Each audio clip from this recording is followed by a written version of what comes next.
અર્જુનભાઈને આજે વિધાનસભામાં બોલતા સાંભળ્યા તો ખરેખર દુઃખ પણ થયું ને દયા પણ આવી કે આ ઢળતી ઉંમરે સત્તાની લાલસામાં મંત્રી પદ મેળવવા માટે જે નરેન્દ્રભાઈ મોદી અને અમિત શાહને આખી જિંદગી રંગા બિલ્લા કહીને સંબોધ્યા, આખી જિંદગી એમની વિરુદ્ધ ભાષણો કર્યા, જે વિધાનસભા ગૃહમાં મફતલાલના પત્રો વાંચી ને નરેન્દ્રભાઈ માટે જે ના કહેવાય એવા શબ્દોમાં ભાષણો કર્યા, આજે એ જ અર્જુનભાઈ ક્યાંક મંત્રી થવાની લાલચમાં દેશના વડાપ્રધાન ખૂબ મહાન છે એમના પોડકાસ્ટની વાતો કરતા એવું જોઈને લાગ્યું કે સત્તાની લાલસા શું નથી કરાવી.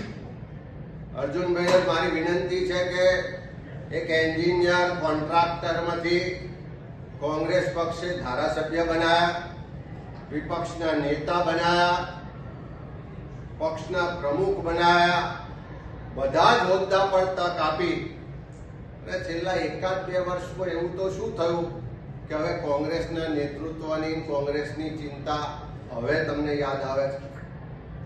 અને જે ગદ્દારો હતા, કયા ઉદ્યોગ ગૃહોમાંથી કોના કોન્ટ્રાક્ટો ચાલતા હતા, કોની ક્યાં ખટારા ચાલતા હતા, કોની ક્યાં મિલીભગત હતી, એ આખું જગ જાહેર છે.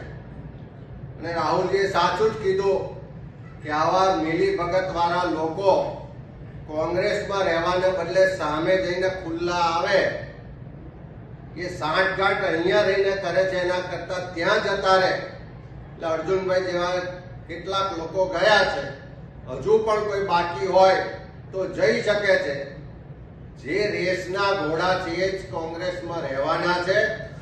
જે લગાનના ઘોડા હોય કે પેલા ટટ્ટુ હોય કે એમની ભાષામાં કહીએ કે ઘુડખર અભયારણ્યના જેટલા નમૂના હતા એ પાર્ટી છોડીને જઈ ચૂક્યા છે.